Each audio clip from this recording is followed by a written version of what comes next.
Welcome back to the channel. Happy Arvo. Today we've got why there's a CIA base in the center of Australia. By the way, thank you for all the comments about my newborn son, Jace. My wife thinks it's pretty cool that Australia loves our newborn son. So thank you for all those comments. Those are all really nice. We went through them. That was fun. So back to the video. And I know half of y'all are probably here just to see him now. But hey, today is just me. Why there's a CIA base in the center of Australia. Obviously, I had no idea there was a CIA base in Australia. That's crazy. I can't really imagine why, other than maybe just the location geographically is ideal for some kind of, I don't know. I have no idea. Let's find out. Australia is a fascinating continent. As the driest continent in the world apart from Antarctica, it's no surprise that Australia's The driest apart from Antarctica. And that's so funny to think Antarctica is dry. But it's dry because it's just ice, right? driest continent in the world apart from Antarctica, it's no surprise that Australia is home to the second largest desert of the inhabited Earth's continents, remaining only behind the Sahara of northern Africa in scale and scope. The Great Australian Desert spans more than a third of the continent and is larger in size than the entirety of Kazakhstan. And it's partially because Honestly, I didn't know Kazakhstan was that big. of this desert that Australia that's the surprising itself, part. despite being the sixth largest country in the world in terms of land, is only the 53rd largest in terms of people, with a modest population of less than 26 million citizens. We're around the same size as North Korea, but Whoa, I didn't know that many people lived in North Korea. Poor folk. within this vast, inhospitable, How much better is Australia than North Korea? I mean, dang. and empty desert, at the precise geographic center of the Australian continent, exists a surprising and relatively unknown secret of enormous geopolitical importance. One of the largest overseas military bases of the United States of America, operated by the Central Intelligence Agency, the National Security Administration, and the National Reconnaissance Office with a full 800 combined personnel. The base is located 800, honestly, that's kind of tiny. It makes it feel super, like, exclusive and secret. 800 people? Reconnaissance Office with a full 800 combined personnel. The base is located nearby to the small Australian town of Alice Springs. Population Anybody from Alice Springs in the chat down there? Anybody? just 26,000 or so people. But besides for that, there is no larger town that exists anywhere nearby to this base, within a zone of about 700,000 square kilometers, roughly equivalent in area to the US state of Texas. So to say that this American Look at that. intelligence base, with hundreds of American intelligence officers operating within the dead center of Australia, is a remote location would be an incredible understatement. From the small Australian town of Alice Springs, if you take a short drive just 10 So I guess all 800 probably live in Alice Springs. You just got 800 out of your however many, 26,000 people, 800 of them are CIA agents, American agents. minutes or so to the southwest, you'll quickly run into various threatening signs like this one warning you to turn your car around and proceed no further, or else face United States is crazy, dude. How are we going to have like this big area in the middle of Australia? That's just so crazy to me. Like the size of the US government and how many places it exists around the world is just like, I don't know. some vague consequences. Just beyond these signs is, of course, kinda cool, the though, top to be secret joint intelligence base of Pine Gap, run by both the American and Australian governments. And unless you've watched the Netflix series about this base going under the same Look at that. They've got like a freaking park. They've got like a central park down here with a pool.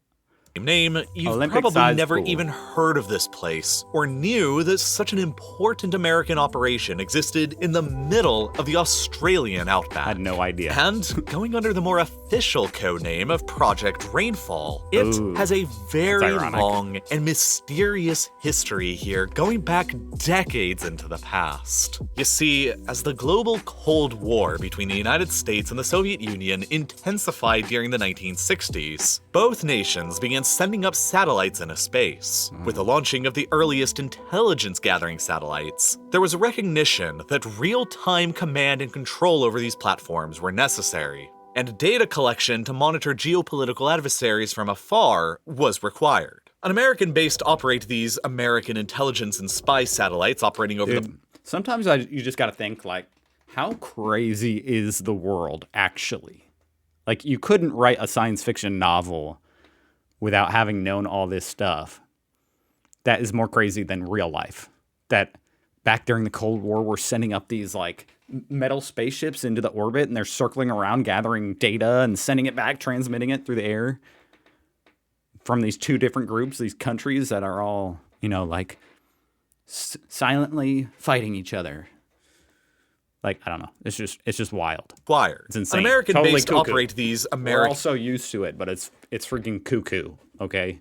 intelligence and spy satellites operating over the planet's eastern hemisphere could have theoretically been constructed Do people say cuckoo in Australia? anywhere, but the precise geographic center of the Australian continent was chosen for a number of strategically important factors. Interesting. First, the sheer isolation Yeah, of that's such what a I thought. base deep within No one's getting to that. No one's getting back the Aussies.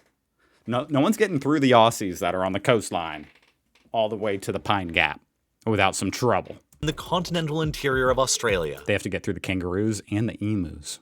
More than 900 Emus. kilometers away from the nearest coastline ensured that any potential spy ships from foreign nations passing around would be incapable of intercepting any of the signals coming down to the base from the satellites. Second, the base would be located deep within Australia, a country who is very friendly and allied towards the United States, Let's go. and far away from any major Australian population centers around the coasts. And third, and perhaps most importantly, the location where the station would be Very green out here. built required the base of the floor and surrounding hills to not exceed 6 degrees. At the precise coordinates of Pine Gap's location in the center of Australia, at latitude 23.8 degrees south and longitude 133.74 degrees east, the ability would be gained to allow for high connectivity with satellites stationed as far as 60 degrees east and as far east as 153 degrees west, effectively covering the entirety of China, North Korea, the Indian subcontinent, and a significant portion of the then Soviet Union. In short, it was a very logically chosen location to construct a satellite intelligence base at. And as a Heck result, yeah. by late 1966, the American and Australian government signed a treaty calling for the creation of a US satellite surveillance base in Australia, which eventually became the modern Pine Gap, where operations began in 1970 with the Look, they have a kangaroo on their little sign. actually became the In a- modern in a Pine emu? Gap, where operations began in 1970 cool. with the relocation of hundreds of American families to the center of the outback. But there was another, larger intelligence alliance at work here that led to the creation of the base as well. Known as the Five Eyes, this Oh, I've read the Five Eyes Wikipedia. It's creepy as heck. is an intelligence alliance of the 5 major English-speaking democracies around the world of the United States, United Kingdom, Canada, Australia, and New Zealand. Created during the fires of the Second World War and expanded during the Cold War, this alliance structure enables all member states' intelligence agencies to easily cooperate with each other and share They know everything that's all going of their- on, okay? Anywhere in the world, they know. worldwide If they want to data. know, they'll know. As the Cold War continued to rage and new threats to the United States emerged, like the People's Republic of China, Vietnam, and later on, Iraq and Afghanistan, Pine Gap continued to play a pivotal role in providing intelligence while dramatically growing in size to the point where today it boasts nearly It looks like a circuit board. Like, you could tell me if I just glanced at this, I'd think I was looking at like a computer chip. 40 separate antennas across the site and has operated at least 9 geosynchronous satellites owned by Look at various the freaking number of satellites. US spy agencies over the past 45 years. Now, what makes these kinds of satellites uniquely well suited to the mission of intelligence gathering is that within a geosynchronous orbit, they travel in the same direction as the Earth's rotation, and therefore retain the exact same orbital period as that of the Earth's rotation, which effectively just means that they view the exact same portion of the Earth's surface at all times, as if they're sort of fixed in position on the map. This is in Gotcha. stark contrast to satellites that operate in lower Earth orbits, which circle around the planet often multiple times a day, and move at a relative pace much faster. One of the unique advantages of a geosynchronous orbit for a spy satellite is that within this range, it can see an enormous amount of the Earth's surface all at once. In fact, if you were to go and do all the math and run the calculations for this, it turns He did the out math. to be just a tad bit less than half of the Earth's entire surface. This, of course, makes it incredibly easy for the spy satellite above to gather a vast amount of information from a very large area beneath it. And so today, there are 3 of these Creepy. types of geosynchronous spy satellites known to be operated from Pine Gap, all at the same line of latitude. Orion 5 above the Western I'm gonna need one of you guys to go break into this Pine Gap so we can do some exclusive reacting. Getting arrested, breaking into Pine Gap. Let me know what you find there. Take a video. Indian Ocean, Orion 7 at the western tip of the Indonesian island of Sumatra, and Orion 3 just west of the Indonesian island of Sulawesi. Each of these 3 geosynchronous satellites sit at an altitude of about 36,000 kilometers above the Earth's surface at these precise coordinates, and they each collect an incredibly wide range of electronic signals from the Earth's surface beneath them, like radio communications, radar emissions, microwave transmissions, missile They know when I'm microwaving my popcorn. telemetry, satellite and cell phone transmissions, and even more. These 3 satellites effectively grant American intelligence agencies, and therefore the intelligence of all the Five Eyes member states, an incredible degree of satellite coverage across every single area of modern US critical strategic concern. From Western Africa across Strategic concern. the Middle East, I don't know. That's Ukraine, funny. Russia, Iran, Afghanistan, China, and North Korea. More than half of the Earth's surface outside of the polar regions. Once data from these regions is received by the satellites, their What kind of data is it? Like, what kind of data? I just want to know what is this data?